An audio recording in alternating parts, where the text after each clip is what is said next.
আমাৰ এজনী বোলে ধান চান দাব লাগে সেইবোৰ খবৰ নাই হে ষ্টাইল কৰি ৰিলছ বনাই মোবাইলত তাই ষ্টাইলটো কিনে চাবি মাত ভাগি গৈছেগে এজনী কাম কৰি তাই একেবাৰে ষ্টাইলটো কিনে চাবি তাই ভাগৰ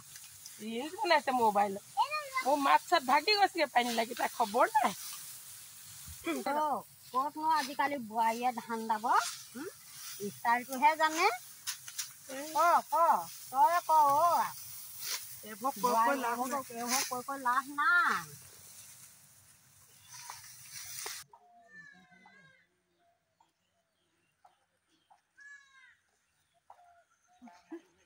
সোনকালে দা এজনী দেখিছ নাই আমাৰ ষ্টাইল দিহে আছে একো হেৰি কৰাই নাই নহয় খালি দা তহঁতৰ দূৰতে গ'লে যোৱা নহ'লে নাযায় আৰু আমাৰ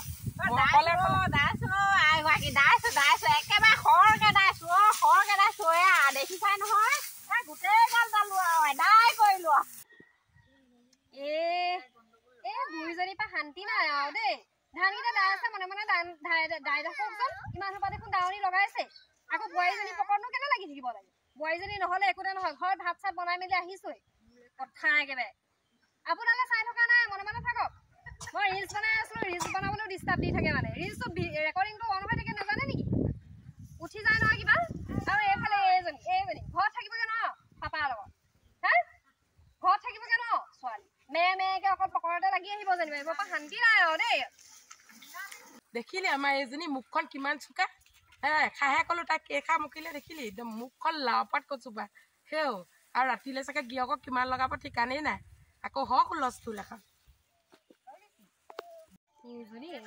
মানুহৰ আগত লাজহে দি থাকিব অত দিনৰ পৰা নিজে দেখোন নিজৰ পথাৰত খেতি নকৰিলে ধান দাবলৈ নাহিলে লোকৰ পথাৰত গৈ পেলাই ধান দাই থাকিলেগে পইচা ল'বতে নিজৰ পথাৰত দেখোন ইমান দিনৰ পৰা ময়ে ধান দাই আছিলো সেইবোৰ হ'লে একো নাই এতিয়া মানুহকেইজনী দাৱনীকেইজনী আজি লগালে নহয় আজি দাৱনীকেইজনী আগত কৈ থাকিব যে মই দাই আছো বুলি অত দিনৰ পৰা ক'ত এই বিমলাহঁতৰ হেৰিয়তহে লাগি আছিলেগে নিজৰ পথাৰত ধান দাইছিলে নি শান্তি নাই নেমাৰো ৰিলছ নবনাও যা বহিয়ে থাকোগে আপুনি ৰেষ্ট লৈছে থাকে কৰি ন আপোনাৰ ওচৰতে বহো আৰু পাই অকণমান দেখিলে নহয় আমাৰ মায়ে আজি কেনেকে ক'লে ইমান দিনৰ পৰা মই ধান দাই আছো আপুনি দেখিছে দেখোন আপুনিও দাবলৈ আহিছে আইতাৰ কথা ক'বলৈ আহিলে এইজনী ডিষ্টাৰ্বে দি থাকে এনি টাইম ইমান দিনৰ পৰা ময়ে ধান দাই আছো হ'লেও বুঢ়ীজনীয়ে দেখাই নাই দেখিলে নহয় বুঢ়ীজনীয়ে সেই বিমলা খুৰীহঁতৰ ঘৰতহে ধান দাই আছিলেগে দেখিলে আজি আকৌ আপোনালোকক দেখি পেলাই কৈছে যি একেবাৰে শান্তিত বহিবলৈ নিদিয়ে অকমান এইজনী এইটো গামোচা চামোচা এইবোৰনো কি লগাই থৈ দিয়ে পাই এইবোৰ টুপি চুপি লৈ লওকচোন এনেকুৱা টুপি চুপি দুটামান লৈ ল'ব আকৌ এনেকে পিন্ধি ল'ব টুপি চুপি দুটামান কিনি ল'ব আকৌ দেখিছা নাই ইমান ধুনীয়া লাগে টুপিটো লৈ পেলাই আমি ৰিলছ দুটামানে বনাই ল'ব পাৰো যাচোন যা মোবাইলটো লৈবি যা মোবাইলটো লৈবি যা আইতাৰ লগত ৰিলছ দুটামান বনাম যা টুপিটো পিন্ধি পেলাই যা গামোচাহে ভাল বুঢ়ী দেখোন ৰিলছ বনাই লাজ লগা নাই তোৰ ইমান বুঢ়ী হলি ৰিলছ বনাবলে তই এজনীকো মোৰ এজনীকো তই খাবি ৰিলছ বনাবলে সেইকাৰণে মোবাইল পথাৰত গৈ এনেকুৱা কৰি থাকেগে ৰিলছ বনাবলে আহিছ লাজ লগা নাই ৰিলছ বনাই থাকিবলৈ বালবোৰ বনাই থাকিবলৈ উঠিব চুঠিব নোৱাৰো মাত চাত ভাগি গৈছেগে কথা ক'বলৈ আহিছ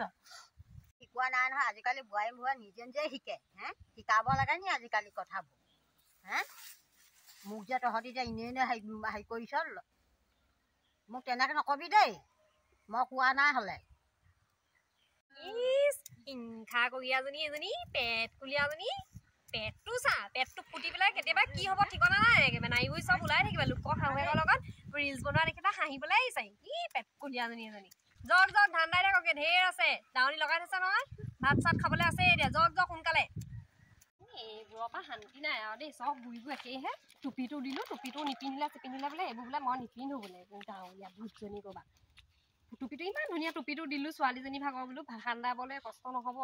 ৰ'দে চদে টুপিটোও নল'লে আমাৰ বুঢ়ীজনীক দিয়া হ'লে ভাল আছিল ঘৰৰে চাউলকেইটা আহিলেহেঁতেন বুঢ়ীজনীক দিয়া হ'লে ভাল আছিলে এইজনী